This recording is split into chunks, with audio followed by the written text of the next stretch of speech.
नमस्कार, मैं हूं अंकुर और आप देख रहे हैं सत्य हिंदी का न्यूज बुलेटिन। एक नजर अब तक की सुर्खियों पर। 18 साल के डी गुकेश ने इतिहास रच दिया है। गुकेश शतरंज के खेल के नए बादशाह बन गए हैं। उन्होंने डिंग लीरेन को मात देते हुए वर्ल्ड चैंपियनशिप के खिताब को अपने नाम कर लिया है।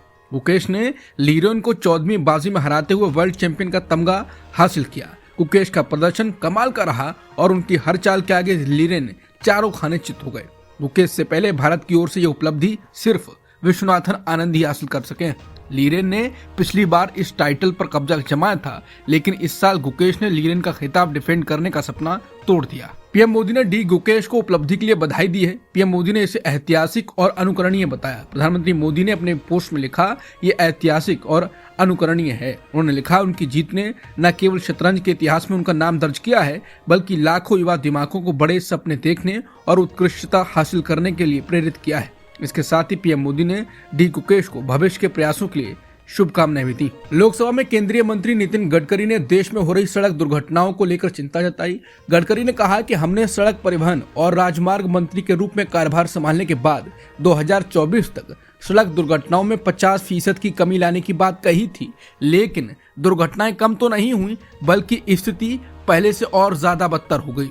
चर्चा के दौरान लोकसभा में बोलते हुए गडकरी ने कहा कि दुर्घटनाओं की संख्या कम होने की बात भूल जाइए। मुझे ये स्वीकार करने में कोई झिझक नहीं है कि इसमें बढ़ोतरी हुई है। जब मैं अंतर्राष्ट्रीय सम्मेलनों में भाग लेने जाता हूं, जहां सड़क दुर्घटनाओं पर चर्चा होती है, तो मैं अपना चेहरा छिपाने की कोशिश करता हूं। कांग्रेस नेता सुप्रिया सुले ने कहा है कि अडानी के सामने बिल्कुल लाचार है मोदी के मंत्री। कांग्रेस सांसद डॉक्टर शशि थरूर ने केरल के विझंजम पोर्ट, जो अगले महीने कमीशन होने वाला है, लेकिन उसकी रोड की कनेक्टिविटी ही नहीं है, का मुद्दा उठाया। मतलब पोर्ट विदाउट रोड। इसके जवाब में केंद्रीय मंत्री नितिन गडकरी ने कहा, समस्या ये है कि ये पोर्ट अडानी ने लिया था और रोड बनाने का वादा किया था, लेकिन अब अडानी ने रोड बनाने से मना कर दिया है। समस्या का समाधान ढूंढने की कोशिशें जारी हैं। सुप्रिया सुले ने कहा, यह है मोनोपोली बनाने का नतीजा। सब कुछ एक आदमी को देने का नतीजा। वो जब मर्जी हो पलट जाएगा और आप हाथ पर हाथ धरे बैठे रहिएगा। वैसे अगर अडानी के बजाय अगर कोई और कॉन्ट्रैक्टर पोर्ट कमीशन होने से 1 महीने पहले पल्ला झाड़ लेता तो सरकार क्या करती? ऐसी रियायत तो नहीं दिखाती जैसी तोते को दिखा रही है। उपासना स्थल कानून के कुछ प्रावधानों की वैधता को चुनौती देने वाली कई याचिकाओं पर सुनवाई करते हुए सुप्रीम कोर्ट ने गुरुवार को एक अहम फैसला सुनाया। सुप्रीम कोर्ट ने आदेश दिया है कि जब तक वो इस मामले पर सुनवाई कर रहा है, तब तक देश में कहीं और इस कानून को चुनौती देने वाले मामले दर्ज न किए जाएं। सुनवाई के दौरान सुप्रीम कोर्ट ने कहा कि चूंकि मामला इस न्यायालय के तहत विचाराधीन है, इसलिए हम ये उचित मानते हैं कि कोई नया मामला दर्ज न किया जाए, कोई नया केस दर्ज न किया जाए। सुप्रीम कोर्ट में अगली सुनवाई तक किसी अदालत में लंबित मामलों में कोई प्रभावी अंतरिम या फाइनल आदेश न पारित किया जाए। इसमें सर्वे का आदेश भी शामिल है। साथ ही केंद्र से इस बारे में हलफनामा दाखिल करने के लिए भी कहा गया है। बता दें, निचली अदालतें लगातार सर्वे जैसे काम करने के आदेश जारी किए जा रही थी। अब सुप्रीम कोर्ट ने कुछ समय के लिए रोका है। अब देखते हैं कि सीजेआई खन्ना क्या फैसला देते हैं। बता दें, उपासना स्थल कानून कहता है कि भारत में 15 अगस्त 1947 को जो धार्मिक स्थल जिस स्वरूप में था, उसकी स्थिति में कोई बदलाव नहीं किया जा सकता है, लेकिन निचली अदालतें सर्वे का आदेश पारित कर दे रही थी, जिसके बाद हिंसा जैसी घटनाएं हो रही थी। सुनवाई के दौरान सीजेआई खन्ना ने कहा कि वो इस कानून की संवैधानिक वैधता, इसकी रूपरेखा और दायरे का विश्लेषण कर रहे हैं, इसलिए उन्हें देश भर में लंबित मुकदमों की सुनवाई पर रोक लगाना होगा। कांग्रेस अध्यक्ष मल्लिकार्जुन खड़गे ने एक बार फिर से उपराष्ट्रपति जगदीप धनखड़ पर निशाना साधा। कांग्रेस अध्यक्ष ने अपनी एक उपराष्ट्रपति को निशाने पर लेते हुए पोस्ट की और कहा कि निष्पक्षता की परंपरा आपके कार्यकाल में पूरी तरह से खंडित हो गई। उन्होंने ये भी लिखा कि विपक्ष का गला घोंटना अब राज्यसभा में संसदीय प्रक्रिया का नियम भी बन गया है। कांग्रेस अध्यक्ष के मुताबिक राज्यसभा में संसद की मर्यादाओं तथा नैतिकता आधारित परंपराओं का हनन अब दिनचर्या बन गई है और प्रजातंत्र को कुचलने तथा सत्य को पराजित करने की कोशिश लगातार जारी है। वन नेशन वन इलेक्शन के विधेयक को मोदी सरकार ने कैबिनेट मीटिंग में मंजूरी दे दी है। सरकार संसद के चालू शीतकालीन सत्र में बिल ला सकती है। सबसे पहले ये बिल ज्वाइंट पार्लियामेंट्री कमेटी के पास जाएगा और फिर इस पर सभी सियासी दलों के सुझाव लिए जाएंगे। आखिर में ये बिल संसद में लाया जाएगा और इसको पास करवाया जाएगा। एक साथ एक चुनाव कराना भारतीय जनता पार्टी द्वारा अपने लोकसभा चुनाव घोषणा पत्र में किए गए अहम वादों में से एक था। यह कदम मोदी सरकार ने पूर्व राष्ट्रपति रामनाथ कोविंद की अध्यक्षता वाली हाई लेवल कमेटी की सिफारिशों को मंजूर करने के बाद उठाया है। कमेटी ने चरणबद्ध तरीके से लोकसभा, राज्य विधानसभाओं और स्थानीय निकायों के चुनाव एक साथ कराने का सुझाव दिया है। मीडिया रिपोर्ट के मुताबिक इस कदम का कांग्रेस और आम आदमी पार्टी जैसी कई इंडिया गठबंधन की पार्टियों ने विरोध किया है। उन्होंने आरोप लगाया है कि इससे केंद्र में सत्तारूढ़ पार्टी को फायदा होगा। नीतीश कुमार की जेडीयू और चिराग पासवान जैसे अहम एनडीए साथियों ने एक साथ चुनाव कराने का समर्थन किया है। समझा जाता है कि दोनों विधेयक मौजूदा संसद सत्र में पेश किए जाने की संभावना है। भाजपा के एक सूत्र ने कहा, लेकिन ये सिर्फ इंट्रोडक्शन होगा और कुछ ही मिनटों में ये संयुक्त संसदीय समिति के पास जाएगा, जिसका गठन सदन द्वारा किया जाएगा। हालांकि केंद्र सरकार ने इम्प्लीमेंटेशन की समय सीमा की पुष्टि नहीं की है कि क्या एक साथ एक चुनाव 2029 या 2034 में शुरू होंगे। आरजेडी की तरफ से वन नेशन वन इलेक्शन का विरोध किया गया है। राजद सांसद मनोज झा ने कहा कि आज हमें बताया गया कि मंत्रिमंडल ने इसे मंजूरी दे दी है, लेकिन हम में से किसी ने भी अंतिम विवरण नहीं देखा है। क्या ये महिला आरक्षण विधेयक की तरह ही है, क्योंकि ये अनिर्धारित चीज है। परिसीमन के बाद परिसीमन कब होगा, जनगणना कब निर्धारित है, इसके बारे में कोई नहीं जानता। किससे पूछें? कुछ बुनियादी चिंताएं बनी हुई हैं। हम अंतिम विवरण की प्रतीक्षा कर रहे हैं। अगर सरकार बीच में गिर जाती है तो क्या तंत्र होगा? कैसे राज्यपाल द्वारा चलाया जाएगा जो केंद्र सरकार का प्रतिनिधि है? ये ऐसी चिंताएं हैं जो हमें और पूरे भारत को परेशान करती हैं। इसलिए चलिए अंतिम ब्लूप्रिंट का इंतजार करते हैं। शिवसेना यूबीटी नेता अरविंद सामंत ने एक राष्ट्र एक चुनाव पर कहा कि इस मुद्दे पर विस्तृत चर्चा की जरूरत है। ये आसान नहीं है। मुझे लगता है कि इसके लिए अब संयुक्त संसदीय समिति की जरूरत है। उन्हें संयुक्त संसदीय समिति का गठन करना चाहिए। उन्होंने आगे कहा कि हर किसी के अपने अपने विचार हैं। हमें देश के संघवाद, देश के लोकतंत्र, धर्म, भाषा, क्षेत्रवाद के संदर्भ में विविधता को समझना चाहिए। वहीं जेएमएम सांसद महुआ माझी ने कहा कि भाजपा सरकार तो लगातार चाह रही है कि ये हो, लेकिन इससे स्थानीय पार्टियों को बहुत ज्यादा नुकसान होगा। ये लोग चाहते हैं कि देश में स्थानीय पार्टियां खत्म हो जाएं और केवल एक या दो पार्टियां ही रहें। मेरे अनुसार ये स्थानीय पार्टियों के खिलाफ षड्यंत्र ही है। इंडिया गठबंधन एकजुट है और हम लोग उन बिलों का विरोध करते हैं जो तमाम राज्यों के लिए हितकर नहीं है। लोकसभा में नेता प्रतिपक्ष राहुल गांधी गुरुवार को उत्तर प्रदेश के हाथरस पहुंचे। हाथरस में उन्होंने साल 2020 में कथित गैंगरेप के बाद जान गंवाने वाली दलित युवती के परिवार से मुलाकात की थी। अपनी इस मुलाकात के बाद अब राहुल गांधी ने सोशल मीडिया प्लेटफॉर्म एक्स पर एक पोस्ट लिखी। राहुल ने कहा कि आज हाथरस जाकर 4 साल पहले हुई शर्मनाक और दुर्भाग्यपूर्ण घटना के पीड़ित परिवार से मिला। मुलाकात के दौरान उन्होंने जो बातें बताई उसने मुझे झकझोर कर रख दिया। पूरा परिवार आज भी डर के साए में जी रहा है। उनके साथ क्रिमिनल्स के जैसा व्यवहार किया जा रहा है। वो स्वतंत्र रूप से कहीं आ जा नहीं सकते। उन्हें हर समय बंदूक और कैमरों की निगरानी में रखा जाता है। भाजपा सरकार ने उनसे जो वादे किए थे वो आज तक पूरे नहीं हुए।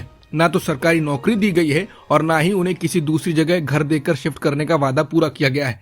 पीड़ित परिवार को न्याय देने के बजाय सरकार उन पर तरह तरह से अत्याचार कर रही है। दूसरी तरफ आरोपी खुलेआम घूम रहे हैं। इस परिवार की हताशा और निराशा भाजपा द्वारा दलितों के ऊपर किए जा रहे अत्याचार की सच्चाई को दिखाते हैं। लेकिन हम इस परिवार को यूं ही इनके हाल पर रहने को मजबूर नहीं होने देंगे। इन्हें न्याय दिलाने के लिए हम पूरी ताकत के साथ लड़ेंगे। इलाहाबाद हाईकोर्ट के मौजूदा जज जस्टिस शेखर कुमार यादव ने बीते दिनों कट्टर हिंदुत्ववादी संगठन वीएचपी द्वारा आयोजित एक कार्यक्रम में दिए विवादित बयानों की चौतरफा आलोचना हो रही है। उन्होंने अपने भाषण में कहा था कि भारत केवल बहुसंख्यकों की इच्छाओं के अनुसार चलेगा।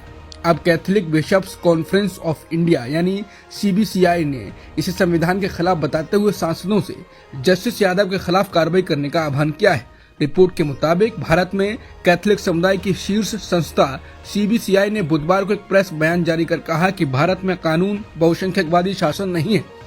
सीबीसीआई ने कहा कि बहुसंख्यकवादी शासन अनुच्छेद 14 और भारत की संवैधानिक नैतिकता के उद्देश्यों के विपरीत है। संविधान का अनुच्छेद 14 कानून के समक्ष सभी व्यक्तियों को समानता की गारंटी देता है। कैथोलिक संस्था ने अपने बयान में ये भी कहा कि जिस व्यक्ति को देश के संविधान और उसकी नैतिकता पर भरोसा नहीं है उसे भारत में न्यायपालिका से कोई लेना देना नहीं होना चाहिए। जज बनना तो दूर की बात है। इलाहाबाद हाईकोर्ट के जज जस्टिस शेखर कुमार यादव की वीएचपी के एक कार्यक्रम के दौरान की गई टिप्पणी को बीजेपी नेता और केंद्रीय मंत्री गिरिराज सिंह ने जायज ठहराया। जस्टिस शेखर यादव ने विश्व हिंदू परिषद के कार्यक्रम में यूनिफॉर्म सिविल कोड के मुद्दे पर कहा था कि हिंदुस्तान में रहने वाले बहुसंख्यक के अनुसार ही देश चलेगा। इस कार्यक्रम में दिए उनके बयान पर विवाद हुआ और अब विपक्षी दल मौजूदा संसद सत्र के दौरान जस्टिस शेखर यादव पर चर्चा चाहते हैं। विपक्षी दलों ने जस्टिस शेखर यादव के खिलाफ महाभियोग लाने संबंधी नोटिस पर भी साइन किए हैं। इसी से जुड़ा सवाल केंद्रीय मंत्री गिरिराज सिंह से भी किया गया। इसके जवाब में उन्होंने कहा कि न्यायाधीश शेखर यादव जी ने जो बयान दिया है वो 200% सही है।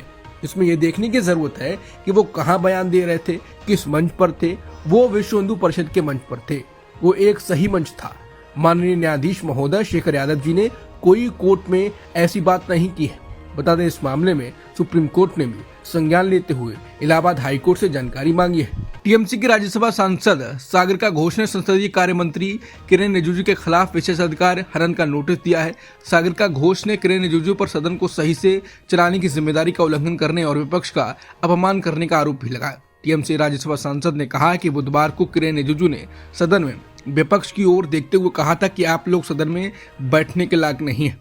अगर इस तरह का बयान संसदीय कार्य मंत्री देते हैं तो वो अपने पद का गलत इस्तेमाल कर रहे हैं।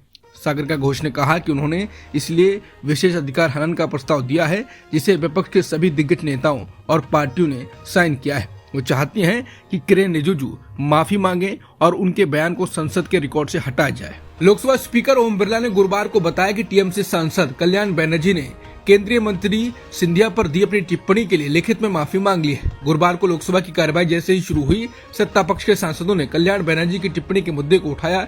इसके बाद लोकसभा अध्यक्ष ने लिखित माफी की जानकारी देते हुए कहा, कल सदन में जो कुछ भी हुआ वो अत्यंत दुर्भाग्यपूर्ण और किसी भी सदस्य, विशेष रूप से महिलाओं पर टिप्पणी नहीं करनी चाहिए। यह सदन की गरिमा मर्यादा के अनुरूप नहीं है। लोकसभा अध्यक्ष ने कहा कि किसी भी व्यक्तिगत टिप्पणी करने से बचना चाहिए। सहमति असहमति सकारात्मक व्यंग भी हुए हैं यहाँ, लेकिन कोई विशेष टिप्पणी संसदीय मर्यादा के अनुकूल नहीं है। माननीय सदस्य ने भी इस संबंध में क्षमा मांग ली है और लिखित में मुझे दे दिया है। बता दें, बुधवार को टीएमसी सांसद ने कल्याण बनर्जी ने केंद्रीय मंत्री सिंधिया पर आपत्तिजनक टिप्पणी की थी। इसके बाद सत्ता पक्ष लगातार विरोध जता रहा है। बेंगलुरु में आत्महत्या करने वाले इंजीनियर अतुल सुभाष की सास और साला आज जौनपुर के अपने घर से भाग गए। इस बीच उत्तर प्रदेश पुलिस ने कहा है कि कर्नाटक पुलिस से अब तक उनसे संपर्क नहीं किया। बता दें कि तकनीकी विशेषज्ञ अतुल सुभाष ने सोमवार को बेंगलुरु में अपनी पत्नी और उसके परिवार पर उत्पीड़न का आरोप लगाते हुए आत्महत्या कर ली। उनकी पत्नी निकिता सिंघानिया, उनकी मां निशा, पिता अनुराग और चाचा सुशील के खिलाफ आत्महत्या के लिए उकसाने का मामला दर्ज किया गया है। देश की राजधानी दिल्ली में महिलाओं के लिए एक बड़ी योजना का ऐलान हुआ है। पूर्व मुख्यमंत्री और आम आदमी पार्टी के संयोजक अरविंद केजरीवाल ने मुख्यमंत्री महिला सम्मान योजना की घोषणा की। इस योजना के तहत पात्र महिलाओं को हर महीने 1000 रुपए की आर्थिक सहायता दी जाएगी। ये योजना 2024-25 के बजट में शामिल थी और इसे दिल्ली कैबिनेट ने मंजूरी दे दी है। केजरीवाल ने कहा कि अगर दिल्ली में फिर से उनकी सरकार बनी तो इस राशि को बढ़ाकर 2100 रुपए कर दिया जाएगा। मोदी सरकार बैसाखियों पर बताई जाती है। बैसाखियां हैं नीतीश कुमार और चंद्रबाबू नायडू, लेकिन अब बीजेपी बैसाखियों को हटाने के मूड में है और इसकी शुरुआत वो महाराष्ट्र से कर रही है। महाराष्ट्र विधानसभा चुनाव के बाद बीजेपी अब सांसदों को लेकर ऑपरेशन लोटस चलाने जा रही है। महाराष्ट्र बीजेपी के प्रदेश अध्यक्ष चंद्रशेखर बावनकुले ने दावा किया है कि महाविकास अघाड़ी के कुछ सांसद हमारे संपर्क में हैं। इस दावे के बाद सूबे की राजनीति में ऑपरेशन लोटस की चर्चा जोरों पर है। मीडिया रिपोर्ट में यह भी दावा किया जा रहा है कि बीजेपी के संपर्क में शरद पवार की पार्टी के नेता हैं। ऐसे में वो किसी भी वक्त या कुछ समय बाद भाजपा का दामन थाम सकते हैं। सूत्रों की माने तो महाविकास अघाड़ी के 5 से 6 सांसद बीजेपी के संपर्क में हैं। केंद्र व मंत्री पद या अन्य कोई जिम्मेदारी का आश्वासन मिलता है तो ये सांसद इस्तीफा देकर चुनाव का सामना करने की तैयारी में है। बता दें, बीजेपी की नजर अब 272 के आंकड़े पर पहुंचने की है। वो और जगह भी ऑपरेशन लोटस चला सकती है और अगर बीजेपी 272 पर पहुंच गई फिर नीतीश कुमार और नायडू का बैसाखी का कोई वजन नहीं रहेगा और मोदी नीतीश और नायडू के विरोध पर जो कुछ फैसले रोक लेते हैं वो उनको नहीं करना होगा। महाराष्ट्र में ऑपरेशन लोटस के दावे पर कांग्रेस अध्यक्ष नाना पटोले ने कहा है कि भ्रष्टाचार के रास्ते से मिले हुए पैसों के दम पर लोकतंत्र खरीदने का प्रयास ऑपरेशन लोटस है। नाना पटोले ने आगे कहा कि लोकसभा चुनाव में महाराष्ट्र में बीजेपी को तगड़ा झटका लगा। केंद्र में सत्ता स्थापित करने के लिए बीजेपी को सहयोगी दलों की मदद लेनी पड़ी। ऐसे में बीजेपी के वरिष्ठ लोकसभा सदस्य ऑपरेशन लोटस के लिए प्रयास कर रहे हैं। वहीं बीजेपी अध्यक्ष चंद्रशेखर बावनकुले का कहना है कि पार्टी से सपोर्ट न मिलना और पार्टी के मुखिया द्वारा ध्यान नहीं देने के कारण चुनाव क्षेत्र की समस्या के समाधान नहीं होने से एमवीए के सांसद नाराज हैं और सत्तारूढ़ महायुति के साथ जाना चाहते हैं। इससे चुनाव क्षेत्र का विकास होगा और जनता की समस्याएं हल होंगी, ऐसा विपक्षी सांसद सोचते हैं। महाराष्ट्र में कैबिनेट गठन को लेकर बने सस्पेंस के बीच डिप्टी सीएम अजित पवार ने गुरुवार को और एनसीपी एसपी प्रमुख शरद पवार से मुलाकात की। इस दौरान उनकी सांसद पत्नी सुनेत्रा पवार, एनसीपी नेता प्रफुल्ल पटेल और छगन भुजबल सहित पार्टी के अन्य नेता भी मौजूद रहे। सभी नेताओं ने शरद पवार को जन्मदिन की शुभकामनाएं दी। ये मुलाकात पवार के 6 जनपद आवास दिल्ली में हुई।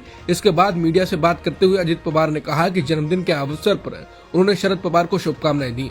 अजित पवार ने कहा कि मुलाकात के दौरान पारिवारिक बातचीत के साथ साथ सियासी बातचीत भी हुई। एकनाथ शिंदे नाराज थे, एकनाथ शिंदे मान गए थे और अब एक बार फिर से एकनाथ शिंदे नाराज हो गए। खबरें हैं कि महाराष्ट्र के नवनिर्वाचित मुख्यमंत्री देवेंद्र फडणवीस और डिप्टी सीएम अजित पवार 11 दिसंबर को दिल्ली में थे। महाराष्ट्र में मंत्रिमंडल विस्तार को लेकर इन नेताओं को बीजेपी के केंद्रीय नेतृत्व से मुलाकात करनी थी। इस बैठक में एकनाथ शिंदे का भी शामिल होना था, लेकिन वो दिल्ली गए ही नहीं। इधर बीती रात फडणवीस ने केंद्रीय गृह मंत्री अमित शाह से मुलाकात की। अब इस पूरे घटनाक्रम को लेकर कई तरह की बातें हो रही हैं। कहा जा रहा है कि सारी कवायद महाराष्ट्र मंत्रिमंडल में ज्यादा से ज्यादा रसूखदार कैबिनेट पोर्टफोलियो हासिल करने की है। राज्यसभा में पूछे गए एक सवाल के जवाब में मोदी सरकार ने स्वीकार किया कि केंद्र सरकार की प्रमुख जांच ईडी ने मनी लॉन्ड्रिंग विरोधी कानून पीएमएलए के तहत जितने भी मामले 2019 के बाद दर्ज किए गए, उनमें से 5% से भी कम मामलों में सजा सुनाई गई। यानी ईडी के अधिकतर मामले अदालतों में धराशायी हो गए।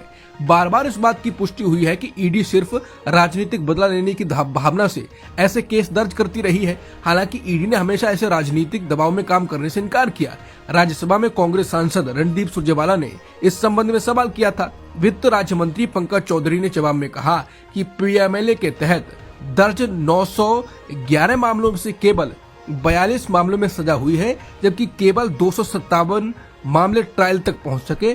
ऐसे सभी मामले 1 जनवरी 2019 से 21 अक्टूबर 2024 के बीच के हैं। कंपनियों का मुनाफा तो बढ़ा है, लेकिन कर्मचारियों की सैलरी नहीं बढ़ी। फिक्की और क्वेश कॉर्पोरेशन लिमिटेड के सर्वे में बताया गया है कि कंपनियों ने पिछले 4 साल में जमकर मुनाफा कमाया। बावजूद इसके कर्मचारियों की सैलरी में मामूली इजाफा हुआ। रिपोर्ट बताती है कि पिछले 4 साल में कंपनियों के मुनाफे में 4 गुना की वृद्धि हुई, जबकि कर्मचारियों की सैलरी मामूली रूप से बढ़ी है। मुख्य आर्थिक सलाहकार वी अनंत नागेश्वरन ने इस रिपोर्ट को गंभीरता से लिया है और कॉर्पोरेट जगत से इस बारे में जरूरी कदम उठाने को भी कहा है। इजरायली डिफेंस फोर्स यानी आईडीएफ ने दावा किया है कि उसने सीरिया की राजधानी दमिश्क और लताकिया के बीच सीरियाई सेना की 70 से 80% संपत्ति को नष्ट कर दिया है, खत्म कर दिया है। आईडीएफ ने कहा कि उसकी वायुसेना और नौसेना ने मिलकर शनिवार रात से अब तक सीरिया में 350 से ज्यादा हमले किए हैं। इन हमलों के जरिए दमिश्क और लताकिया के बीच 70 से 80% रणनीतिक सैन्य संपत्तियों को नष्ट किया गया है। इनमें लड़ाकू विमान, रडार और एयर डिफेंस साइट्स, नौसेना के जहाज और हथियारों के ठिकाने शामिल हैं। दक्षिण कोरिया के राष्ट्रपति यून सुक योल ने गुरुवार को कहा कि वो अंत तक लड़ते रहेंगे। यून ने गुरुवार को टेलीविजन पर संबोधन दिया, जिसमें उन्होंने पिछले हफ्ते मार्शल लॉ घोषित करने के अपने चौंकाने वाले फैसले का बचाव किया। उन्होंने कहा कि उनका प्रयास लोकतंत्र के पतन को रोकने और विपक्ष की संसदीय तानाशाही का मुकाबला करने के लिए एक कानूनी फैसला था। बता दें, दक्षिण कोरिया में राष्ट्रपति यून के इस्तीफे या महाभियोग की मांग लगातार बढ़ रही है। हालांकि यून ने इस बात के संकेत दिए हैं कि वो पद नहीं छोड़ेंगे। अब तक की सुर्खियों में इतना ही। बाकी खबरों के लिए बने रहिए सत्यहिंदी.com के साथ।